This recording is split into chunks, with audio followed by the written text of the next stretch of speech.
Coffee break. Biden's visit to Ukraine and the small acts of courage we forget to notice. What a homeless man on the Washington Metro in a wartime presidential visit reveal about human bravery. By Darrell Allen II, CPA. Like many Sunday mornings, I found myself scrolling through Reddit while the rest of the world slowly woke up. For the past couple of years, one of my daily reads has been the Reddit community r/Ukrainian conflict. Somewhere between the battlefield maps, geopolitical arguments, drone footage, and heartbreaking stories of civilians caught in war, the subreddit became part news source, part historical archive, and part reminder of how fragile the modern world really is. This morning, while reading articles about Ukraine, Russia, and the war that continues to reshape Europe, my mind drifted back to something I witnessed earlier this week on the Washington Metro. And honestly, it may have taught me just as much about courage as anything I have read about the war itself. Wednesday afternoon, I was coming home from work. The train was crowded, but there happened to be one open seat, so I took it. As more passengers entered, I noticed a man who appeared homeless. His clothes were worn and dirty. His feet looked swollen. He carried himself in a way that suggested he may have been dealing with mental health struggles, addiction, or a little of both. I remember thinking that if I had a few dollars in cash, I probably would have given them to him.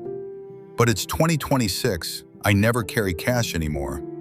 Then a young woman entered the train. She looked to be a teenager or maybe slightly older. She appeared deaf or hearing impaired. She was making sounds but not producing coherent words, and I noticed she was trying to ask a question, though not directly toward anyone in particular. I could make out the words that sounded like Pentagon City. That was the next stop. People looked at her, then they looked away. No one responded, including me. I do not know why I stayed silent. Maybe I assumed someone else would help. Maybe I was tired after work. Maybe I was trapped in that weird social paralysis that many of times overtakes crowds. But the one person who did help her was the homeless man. He motioned for her to come closer. He pointed at the metro map. Then he gestured calmly that Pentagon City was the next station. You could see the relief on her face immediately. A few moments later, when the train arrived, she exited. That was it. No applause, no recognition, no viral video. Just a small act of humanity performed by a man society probably ignores every single day. And honestly, I felt embarrassed afterward that I had not spoken up myself. As I sat here this morning thinking about that moment, I also thought about President Joe Biden's surprise trip to Kyiv in February 2023. I disagreed with many aspects of how his administration handled support to Ukraine. Aid was often too slow and too cautious. There were moments where it felt like America was constantly reacting instead of decisively leading. But I will also say this: Biden's trip to Kyiv was one of the bravest acts I have seen by a U.S. president in my lifetime. The operation reportedly took months of coordination between the White House, Secret Service, intelligence agencies, military planners, and allied governments. This was not a routine presidential trip where the United States would dominate the security environment. Ukraine was an active war zone under constant threats of Russian missile bombardment. According to reporting from Reuters, the planning for the visit was treated almost like a covert military operation rather than a normal presidential trip.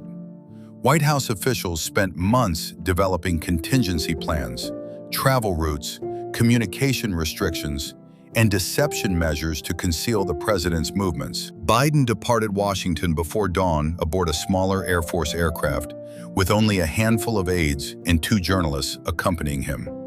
The White House even released a public schedule falsely indicating he remained in Washington while he was already en route to Ukraine.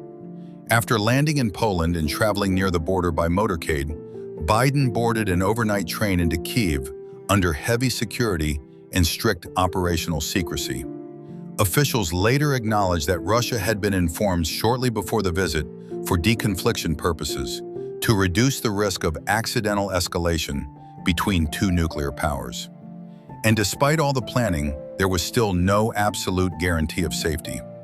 People should remember that the most protected man in the world visited a country in the middle of an active war with no absolute guarantee of safety. A missile strike, intelligence leak, sabotage attempt, or simple miscalculation could have changed history overnight. This was not Iraq or Afghanistan, where the United States had massive troop deployments and total air superiority.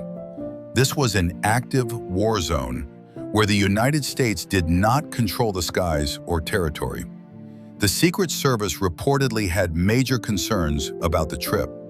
Yet an 80-year-old president boarded a train and walked through a capital city still facing the possibility of Russian missile attacks.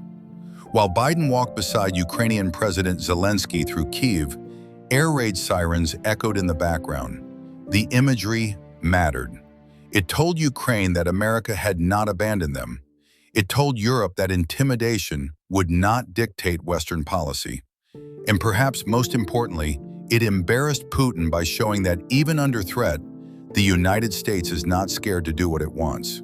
The connection between President Biden walking through Kyiv and a homeless man helping a deaf woman on the metro may seem absurdly small, but I think both moments reveal the same truth. Heroism is often quiet.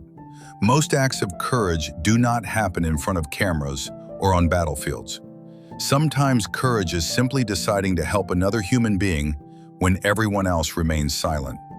A president walking through a threatened capital. A homeless man helping a confused stranger on a train. A person choosing compassion when nobody would have blamed them for looking away. History remembers some acts of bravery forever. Others disappear before the next metro stop. But both matter.